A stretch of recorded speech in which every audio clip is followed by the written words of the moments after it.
Entrepreneurs in Focus. Hear their stories and tips on starting a business. Learn from successful entrepreneurs here at the UNT Murphy Center for Entrepreneurship and Innovation.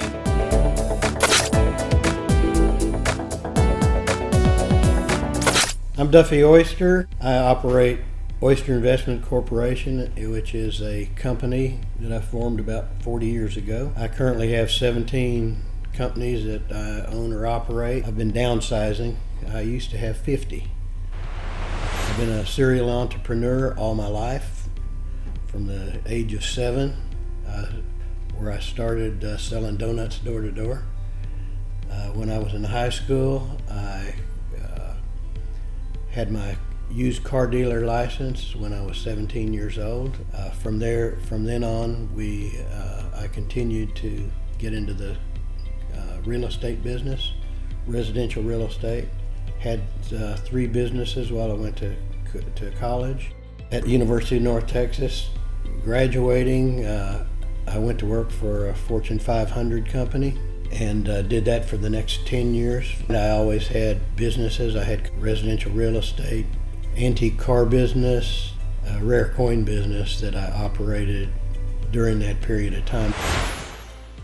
Being an entrepreneur has a lot of risk involved with it, and as an entrepreneur you're going to have to accept this risk, and a lot of times it's very difficult. You need to make some major decisions in your life, and for me, at one time I was president of Food Maker Realty Corporation and executive vice president of Jack in the Box in San Diego. I had an opportunity to take this company and take it private. Myself and some other executives of the company decided to buy it. It was a big deal in my life. At the time, I had taken all my money and all my assets. I sold everything and I was all in on this deal to take the company private.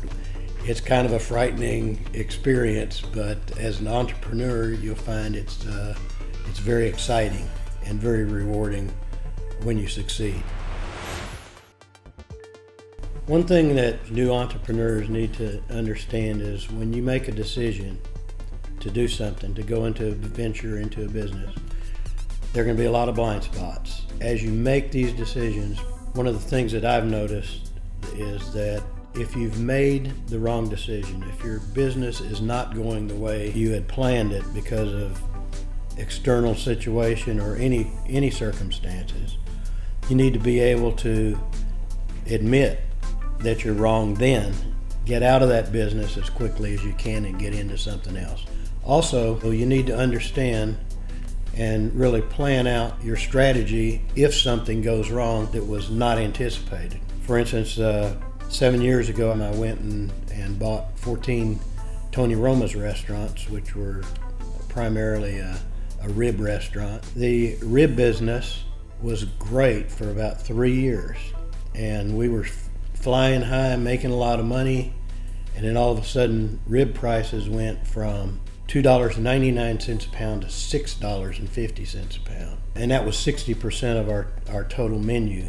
We're selling the ribs, so you can't pass that on to the customer. But for me, it was an eye-opening experience, because here I am riding high with these 14 restaurants, and all of a sudden my profits went from really good to really bad. I had a backup plan. The backup plan was the real estate. I owned the real estate on 13 of the 14 restaurants.